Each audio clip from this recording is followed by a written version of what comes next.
And Jeff has published critical pieces on subjects ranging from Homer to Harold Brodkey in the New England, Kenyon, Antioch, Gettysburg, and Southwest Reviews.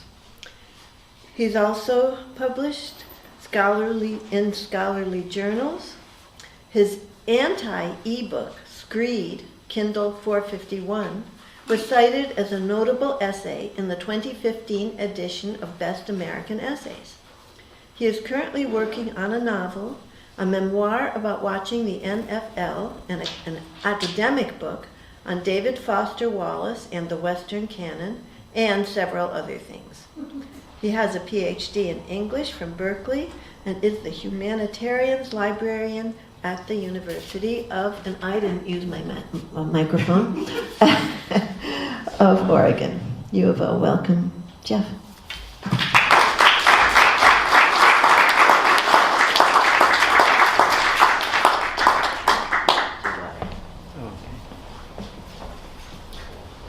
Thank you, Joan. Thank you, everybody, for coming out on this fine spring day. I'm going to be reading a couple short pieces from the novel that I'm working on. It's about somebody who was in the graduate program at Berkeley and sort of drops out and spends a lot of time wandering around the city talking to people, having philosophical conversations with the dog. I read from that a couple years ago. And I've since found that there's actually a name, as our ever more refined taxonomies of literary genres keep progressing. I encountered just a couple weeks ago the term quit-lit. So I suppose that this novel would fall into that category. Anyway, the first two pieces, the first of the two pieces I'm going to read is called Preamble, and it's a preamble to this novel in which the main character hasn't even yet been named, kind of an overture introducing the novel. Maybe some pages are dog-eared. Perhaps they've begun to tan, but they must not be brown, time burnt from the corners in, text caught in a slow fade. They must not be brittle or loose and falling out, deciduous leaves. They must not be foxed or water damaged or printed in an antiqued script so that the interest in them can only be historical. It could be a paperback roughed up by somebody else's savoring with a long braided lifeline down its spine, a signet classic with its tilted S colophon like a secret eye or a steering wheel in mid-turn. The print small and bitten into the page. Noisy print the meaning can hardly rise off of. Gray ink on gray page, that was his sustenance, as if the Manichaean clarity of black and white had evened out to the twilit shade of the irreal mind. Beast evolved to burrow with its shrewish eyes through the gray soil of all that democratic prose. It could be the 6th, the 12th, the 28th printing, the small secretive italics keeping record of national significance that would go on accruing, now buried under the vanished decades, but which could still be conjured. It's a grove, an evergreen, a pocketbook, a vintage smiled upon by a hairy sun god, a bantam certified by a rooster, a penguin in edible orange or Sirius black, but not yet one of the mint-flavored ones. It could be an old Faulkner, Lawrence, Wolfe, a book from the lost Atlantis of mid-century, a time sunken in time. It could be Salinger's 9 Stories, its pieces arranged in a matrix of party-colored boxes on the cover like confections in a sampler. Inside, the flavor is spare, the mingled taste of stingy print and lean prose. It could be Humboldt's Gift as a vacation paperback, fetched from a bookstore in a small town in the Sierras, the 70s edition with a splashy cover promising gossipy intrigue. Or Humboldt's Gift in its original canary jacket, a different animal, solemnly contemporary. For more and more it was a hardback, a better way to partake of the cultural heyday that by the swindle of time now lay behind him. An American Dream, Confessions of Nat Turner, Rabbit Redux, the ubiquitous Portnoy's Complaint, and Scandalous Lemon. All that news, all those volumes whose stark, pertly lettered wrappers advertise their dated novelty on the long or tall, bright or dim shelves of the raidable archives of San Rafael, Point Reyes Station, Petaluma, Santa Rosa, Sebastopol, all the vertices of his North Bay roadmap. It could be a lucky find singled out during the limbo of a Saturday afternoon from the literature and classics section, upstairs in a bedroom of an old house bursting with mysteries and romances, with metallic embossed lettering, flagrant colors. Or the house itself has gone to seed, some halfway Gothic remnant of the former world, marooned in plain sight on the highway. Weathered, weedy in front, infested with books that have spilled over the shelves and curled in piles on the floor, age and decay clinging to the books so that he would have to rescue one, almost as a souvenir. Perhaps it would be a slight philosophical volume, The Essential Plotinus, a black Mentor paperback with green accents, or Phenomenology, its genesis and prospects, a Harper's Torch book, dull maroon, first published 1958, some fragile, worn thing cradling the Logos in its lusterless pages. Shake it like an old watch discovered in a drawer and it still works. The diligent reasoning in it comes to life as he pretends to believe in it for a while, posing as an ingenue, eager to know the third hypostasis or the second reduction. Or going against his tastes for the sport of it, it could be a brand new paperback gotten from a franchise bookstore in a mall, the transports of Kerouac or the optatives of Emerson in the guise of cheap commercial options. Such was his gourmandise. He could seek out a long-lost friend, Beyond Good and Evil, in the paperback Walter Kaufman translation, blocky black and white letters announcing its shattering gospel, and try what it was like to go back to it with his present mind, wildly augmented beyond that of the upstart teenager who loved to see things torn down, and who, reciting its scorn to friends and relatives, had to gloss over the puzzling allusions to Tartuffery or the theologians of Tübingen hunting for faculties in the bushes. It would be his Nietzsche before all the vehemence had been spanked out of it by academic currency. Or it could be lifted from the arrested collection of a landlady. One book per household was the rule, a token theft from the thieves. Or on the spur of the moment from his own, some slim yet deep volume, scuffed and forgotten, but with lucid sway still available in its pages. It could be something he hadn't thought of or didn't even know about, a discovery he could explore with unforced interest, far from the assignment world, so that the odyssey of the afternoon would end with a quest, the latest rehearsal of the quest for knowledge in the hieroglyphic cave he could steal into. This would bring him over the hump of emptiness. This would bring his life into being for a while. It could be read in a bus or a train station on a molded orange or oatmeal plastic seat, somewhere with a long wait and nothing else to do, free of obligation, sans fret. Or better yet, he could be stranded at a motel near an airport or on the strip outside of town where, after taking advantage of his chance to have no choice but to eat bad food, French fries and a milkshake maybe, the farthest he could go was to the back of the parking lot behind an abandoned furniture store, the darkness solidifying in the thick pines beyond. Back in the generic room, he could feel trapped, restless, the only spot of disorder there.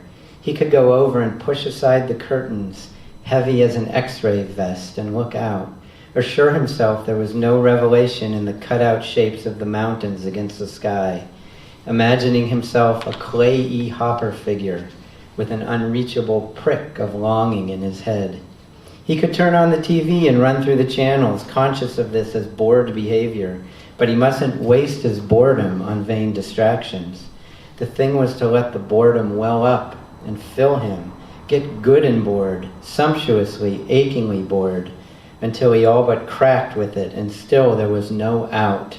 Save through the little cat door of the book, it was proof of the integrity of his boredom that he didn't want to read. It could be something he had brought along because he had always wanted to read it, but that was now failing to entice. I convict you of a failure to entice, book, he could say in his head with mock severity, and watch it dumbly hop on the bed where he dropped it. Or it was at odds with his mood, too flip or too grave, too topical or tropical, or too much the classic or not enough of one, something slighted for what he now let himself snootily suppose were good reasons, or something so foreign and peripheral to his obsessions that it was futile and lonely to read it. Afterwards, his sense of it, having no way to join the loose floating cloud of his knowledge, would degrade and perish. Or it was too intelligible, too done, without the deeper irrationality that would exalt him above his circumstances. Or it was a college edition, and he did not feel like mustering a college mind. A reprint, a facsimile, a book club edition, always a spoiler. Or its prose was too groomed, too professional. Or its explosive, apocalyptic verbal free-for-all was too crafted in the final analysis. It lacked growl and snarl and a true going-for-broke stance. Or it was fierce while he was ready to bend himself for prim, for dated, for the nicely composed, periodic prose of some old French or Russian master in a paperback translation. He had to get down to the pure state of no inclination so that when he began the book, it was because he freely wanted to. Then he could feel a sort of gratitude towards his own improvidence for having stranded him with the wrong thing. There would be nothing for it but to take up the book and start reading. Then, if it was a novel, and that is what it mostly came back to, for ultimately only a novel involved all his faculties, the abruptness of a modern beginning. No preamble or apology, no, "Dear reader, I found this manuscript," no dedication to this prince or that protector, no invocation of the muse or other highness, just this world that pre-existed him all along, that took its existence for granted as an existing world would, and he fell for it every time, that sudden seduction of that modern frankness, without ceremony, no easement needed, that said, "Here you are in the midst of things, as you only ever are." The plunge into Medias Res was a quiet thrill he never got over. It was like a leap to the top of a cliff, onto the smooth plateau of words that widened out ahead as far as the eye could see. He had to keep rehearsing that initiation, practicing his orienteering skills afresh. He had to keep going back to witness it happening in him again, the words speaking their sense inside him, the grayness of consciousness delineated, the grayness of 1,000 wallows of despair concretized, rearticulated into the patter of words, the arguing of things, the depicting, the world pinned down and held still for a while, and known in the reverie going forward through the corridor of time, mind working like a jaw on its food. The canniness of words, their rationality, their truth that the mind couldn't help believing while it was in them, magnified, multiplied him over and over again. It was aggrandizement, power, subtle joy. Reading was an experiment he had to keep repeating to get right. Each novel was a novel and the novel. Each one said, "This is the way to be a novel." And he was always chasing that definitive read, the one that would fix in him what it was like to read a novel. But another instance was always needed, another and another read. The ideal was always slipping away into the serial empiricism of an impossible hunger cycling through its endless sine wave of exhaustion and avidity. There was something to know that he knew, if he could just know at this time the thing he was trying to discover, opening the book, immersing himself anew, the argument with all the variables ready for the mind's traverse. This time he would grasp it. If he could get it right once and for all, it would unveil the crucial thing. This time he would figure out what he was trying to know.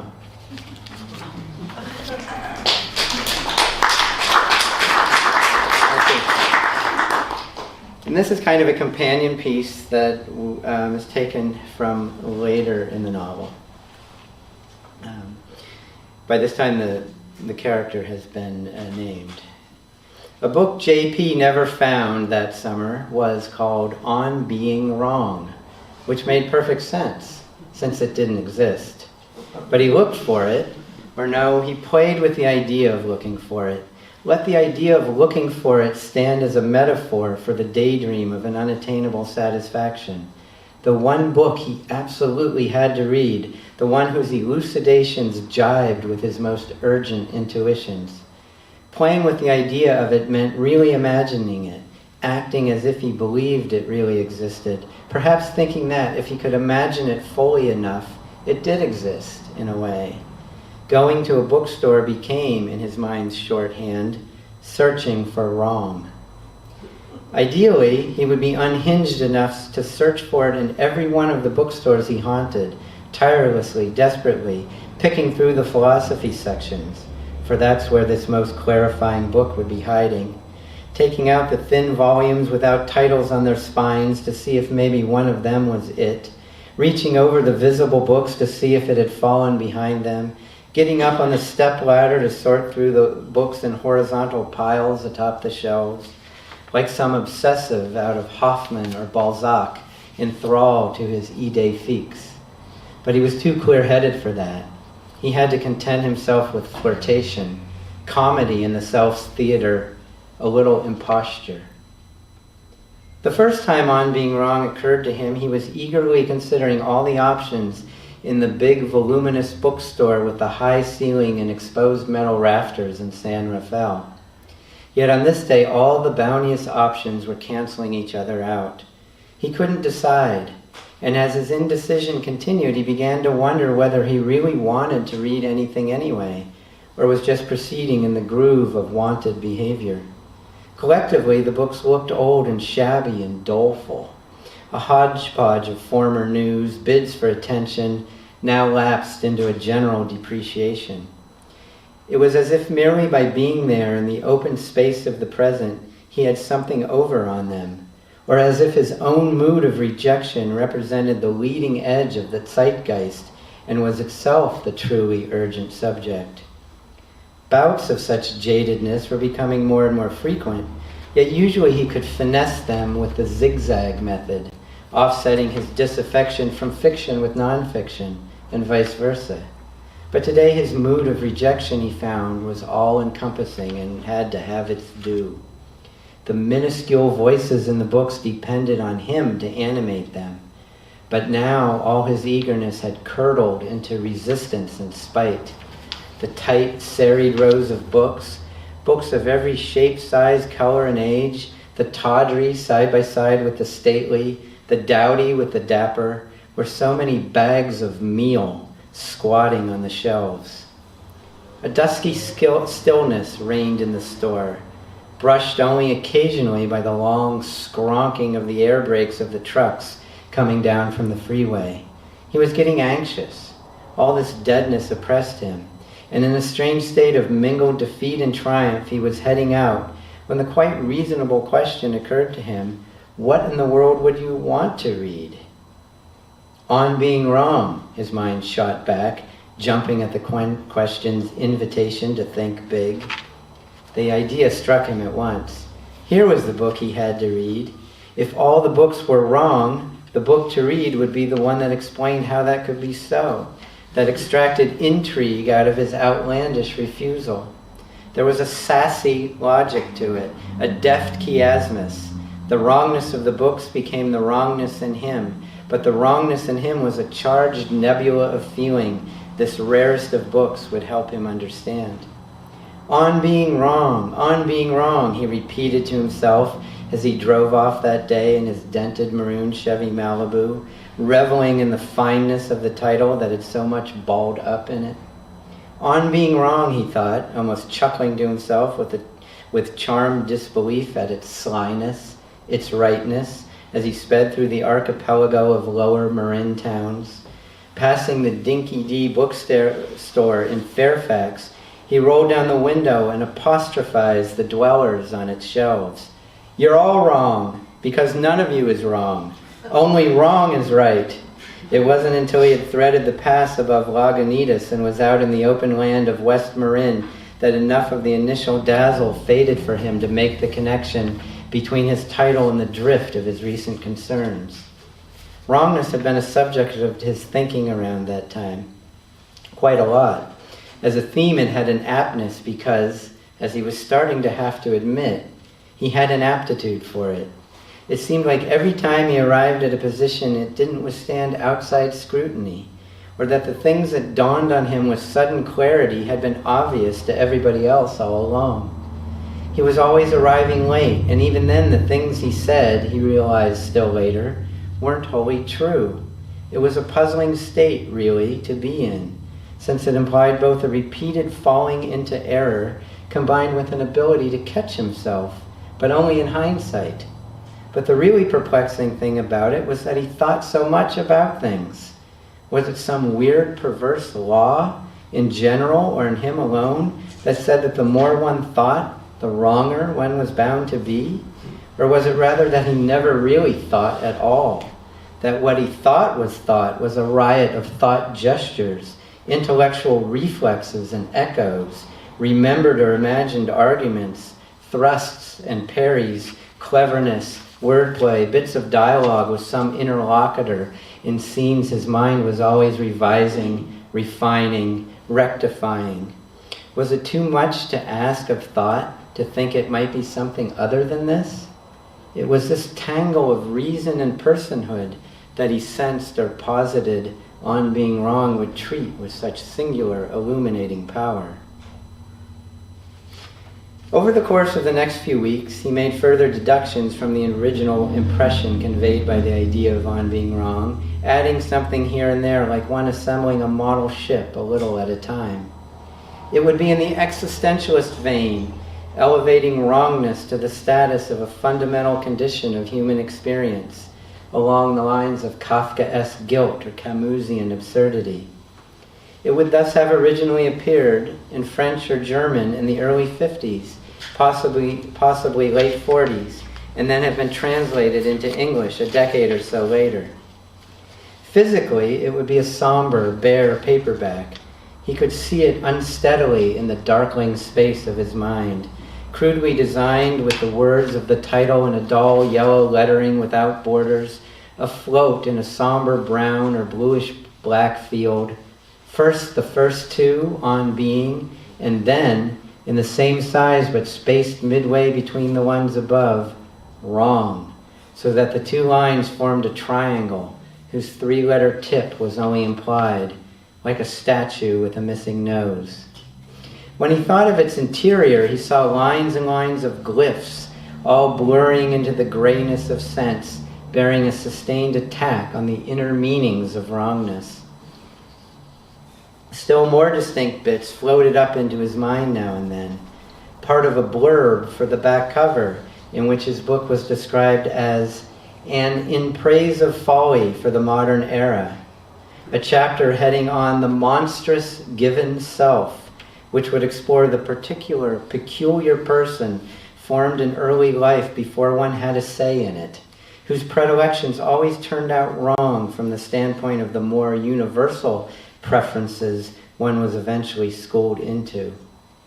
Then he jotted in his ass book, and in case you're wondering, this is an ass book, goes right in the back pocket. Then he jotted in his ass book a few sentences of wordplay he imagined snatched at random from early in the book.